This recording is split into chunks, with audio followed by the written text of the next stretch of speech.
Hello friends, welcome back to Fatafat சமையல்.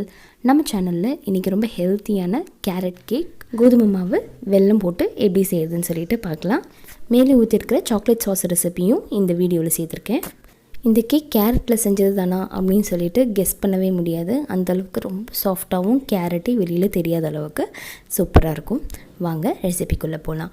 தேவையான பொருட்கள் எல்லாமே நம்ம ரெடி பண்ணி வச்சுக்கலாம்.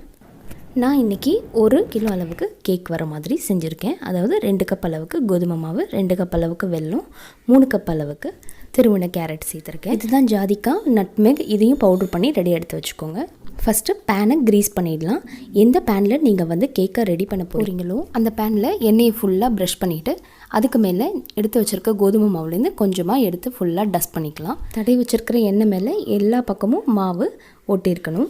அப்போ தான் கேக் ஒட்டாமல் வரும் எல்லா சைட்லேயுமே. நான் இன்றைக்கி பேக்கிங் டின்னுக்கு பதிலாக ப்ரெஷர் குக்கர் கூட வந்திருந்த அந்த பாத்திரத்தை யூஸ் பண்ணிக்கிட்டேன். நம்ம இன்றைக்கி குக்கரில் பேக் பண்ண போகிறோம். அதால் ஒரு ப்ரெஷர் குக்கரில் 1 லேயர் அளவுக்கு தூள் உப்பு சேர்த்து அதுக்கு மேலே இந்த மாதிரி ஒரு ஸ்டாண்டை வச்சுக்கோங்க. குக்கருடைய கேஸ்கெட் இருக்கட்டும், பட் வெயிட் போடாதீங்க. க்ளோஸ் பண்ணிவிட்டு இப்போது மீடியம் ஃப்ளேமில் 15 நிமிஷத்துக்கு ப்ரீ ஹீட் ஆகட்டும். குக்கர் ப்ரீ ஹீட் ஆகிறதுக்குள்ளே நம்ம கேக் மிக்ஸை ரெடி பண்ணிக்கலாம். அதுக்கு ஒரு மிக்சிங் பவுலில் 4 முட்டையை சேர்த்துக்கோங்க. 2 கப் அளவுக்கு வெல்லம் சேர்த்து மிக்ஸ் பண்ணிக்கலாம். இப்போது வெல்லமும் முட்டையும் நல்லா கரையிற அளவுக்கு அடிச்சிக்கலாம். எலக்ட்ரிக் பீட்டர் தேவையில்லை, சும்மாவே கையில் விஸ்க் வச்சு நம்ம கரைச்சிக்கலாம். இது ஒரு 5 to 10 மினிட்ஸில் கரைஞ்சிரும். இந்த மாதிரி நல்லா முட்டையும் வெல்லமும் ஒன்றா கலந்ததுக்கப்புறம் வேறு ஒரு பெரிய பவுலில் இதை வடிகட்டி எடுத்துக்கலாம். வடிகட்டின மிக்ஸில் 3/4 கப் அளவுக்கு எண்ணெய், ஃப்ளேவர் இல்லாத எண்ணெய், அப்புறம் 1/4 கப் அளவுக்கு நெய், இது ரெண்டுத்தையும் சேர்த்து நல்லா விஸ்க் பண்ணிக்கலாம். ஒரு 2 நிமிஷம் அளவுக்கு கலந்து விட்டுக்கலாம். ஜாதிக்காவை பொடி பண்ணி அதுலேருந்து 1/4 டீஸ்பூன் சேர்த்துக்கலாம். பட்டை பொடி 3/4 டீஸ்பூன் சேர்த்துக்கலாம். ஜாதிக்காய் இல்லாதவங்க 1 டீஸ்பூன்னாக சேர்த்துக்கோங்க பட்டை பொடியை. தேவையான அளவு உப்பும் 1 டேபிள் ஸ்பூன் அளவுக்கு பேக்கிங் சோடாவையும் சேர்த்து நல்லா மிக்ஸ் பண்ணிக்கலாம். இப்போது 2 கப் கோதுமை மாவை கொஞ்சம் கொஞ்சமாக சேர்த்து கட்டி இல்லாமல் மிக்ஸ் பண்ணிக்கலாம். ரொம்பவும் மிக்ஸ் பண்ண தேவையில்லை, பொறுமையாக மிக்ஸ் பண்ணால் போதும், கொஞ்சம் கொஞ்சமாக சேர்த்து. இப்போது எல்லாத்தையுமே நம்ம மிக்ஸ் பண்ணியாச்சு. மாவு போட்டதுக்கப்புறம் அடித்து கலக்கக்கூடாது. இந்த மாதிரி கட் அண்ட் ஃபோல்ட் மெத்தட் மாதிரி கொஞ்சம் கொஞ்சமாக லைட்டாக மிக்ஸ் பண்ணிக்கலாம்.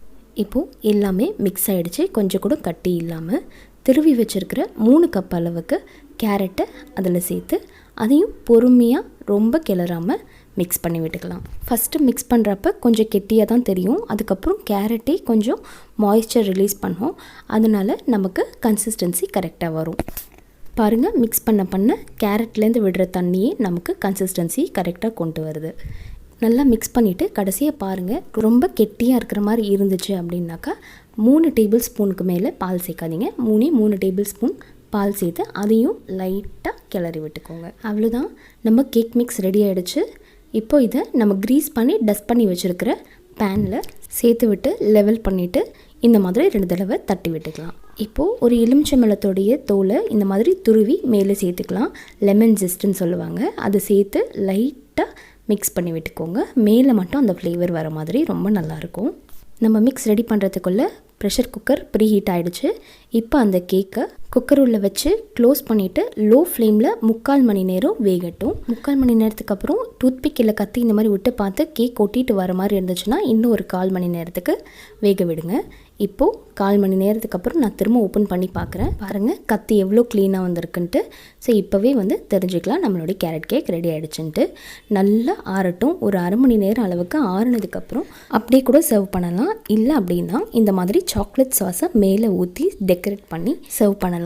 இப்போது சாக்லேட் சாஸ் எப்படி செய்யறதுன்னு சொல்லிட்டு பார்க்கலாம். அதுக்கு தேவையான பொருட்கள் தான் இது எல்லாமே.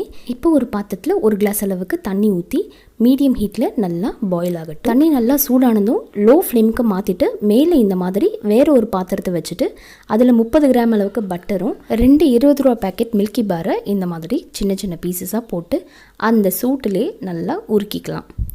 நல்லா உருகுனதும் 4 10 ரூபா பேக்கெட் சாக்லேட் சிரப்பையும் அதில் சேர்த்து நல்லா மிக்ஸ் பண்ணிக்கலாம். இப்போது ஃப்ளேமை ஆஃப் பண்ணிவிட்டு நல்லா மிக்ஸ் பண்ணிக்கோங்க. அந்த சூட்டிலே அழகான க்ளாஸியான சாக்லேட் சாஸ் ரெடி ஆகிடும். அவ்வளோதான், நம்ம ரொம்ப சிம்பிள் அண்ட் ஈஸியாக சாக்லேட் சாஸ் ரெடி பண்ணிட்டோம். அவ்வளோதான், டபுள் பாய்லர்லேருந்து ரிமூவ் பண்ணிடலாம். நம்ம சாக்லேட் சாஸ் ரெடி ஆகிடுச்சு. இப்போ இந்த சாக்லேட் சாஸை நம்ம கேரட் கேக் மேலே ஊற்றி டெக்கரேட் பண்ணலாம். கேக்கு டின்லேருந்து எடுக்கிறப்போ ஃபுல்லாக கூலாக இருக்கணும், இல்லட்டினாக்கா டின்னுலே பாதி கேக் ஒட்டிக்கும். சைடு ஃபுல்லாக ஸ்க்ரேப் பண்ணிவிட்டு வேறு ஒரு பிளேட்டில் ட்ரான்ஸ்ஃபர் பண்ணிவிட்டு இந்த மாதிரி மேலே உப்பிட்டுருக்கிற பார்ட்டை அழகாக ஓரங்களில் கட் பண்ணி எடுத்துடலாம். அதனால் மேலே கேக் வந்து ஈவனாக இருக்கும். இந்த மாதிரி கேக் கட் பண்ணிவிட்டு நீங்கள் கேக்கை திருப்பி போட்டுக்கோங்க. ஸோ தட் வந்து மேலே வந்து ரொம்ப ஈவனாக இருக்கும். நான் திருப்பி போடாமல் மேலே சாக்லேட் சாஸ் ஊற்றிட்டேன். நீங்கள் திருப்பி போட்டு செஞ்சிங்கன்னா இன்னும் ரொம்ப ஈவனாக இருக்கும், மேடு பள்ளம் இல்லாமல். இப்போது இது மேலே சாக்லேட் சாஸை ஊற்றி நல்லா ஈவன் பண்ணி ரெடி ஆக்கிக்கலாம். இது இன்னும் ரிச் லுக் கொடுக்கறதுக்கு நான் இன்றைக்கி 10 பாதாமும் 10 முந்திரியும் ஃபைனாக சாப் பண்ணி எடுத்திருக்கேன். அதை ஓரங்களில் இந்த மாதிரி டெக்கரேட் பண்ணிக்கலாம். சைடில் மேலே இல்லை உங்களுக்கு எப்படியெல்லாம் விருப்பமோ அந்த மாதிரி டெக்கரேட் பண்ணிக்கோங்க. அவ்வளோதான், நம்ம super healthy carrot cake ready ஆகிடுச்சு. இதை சாக்லேட் சாஸ் இல்லாமல் அப்படி சாப்பிடலாம். இல்லை இதே ஹெல்த்தி கேக்கை ஸ்பெஷல் அக்கேஷன்ஸில் இந்த மாதிரி சாக்லேட் சிரப்பும் டெக்கரேஷனும் பண்ணி மற்ற மைதா கேக்ஸ்க்கு சப்ஸ்டியூட்டாகவும் யூஸ் பண்ணிக்கலாம். பாருங்கள் எவ்வளோ சாஸியாக எவ்வளோ சாஃப்டாக இதில் கேரட் இருக்கிறதே தெரியாமல் சூப்பராக பண்ணிட்டோம். இதில் முக்கியமாக நோட் பண்ணுறது என்னென்னா, இதனுடைய கேரட் ஸ்மெல்லோ முட்டை ஸ்மெல்லோ கொஞ்சம் கூட வராது. ஏன்னா நம்ம ஜாதிக்காய் சேர்த்துருக்கோம், அதனுடைய ஸ்மெல் ரொம்ப சூப்பராக இருக்கும். ப்ளஸ் பட்டைத்தூள் சேர்த்துருக்கோம், அதனுடைய ஃப்ளேவரும் இன்னும் சூப்பராக இருக்கும். இது ரெண்டுமே இல்லாமல் நம்ம வடிகட்டிட்டோம், வெல்லத்தையும் முட்டையும் சேர்த்து நம்ம வடிகட்டிட்டதால் கொஞ்சம் கூட அந்த ஸ்மெல்லே வராது. எப்படி இருந்துச்சுன்னு சொல்லிவிட்டு ட்ரை பண்ணி பார்த்துட்டு கமெண்ட் செக்ஷனில் சொல்லுங்கள். ஃபட்டாஃபட் சமையலுக்கு சப்ஸ்கிரைப் பண்ணுங்கள், லைக் பண்ணுங்கள், ஷேர் பண்ணுங்கள். தேங்க்யூ.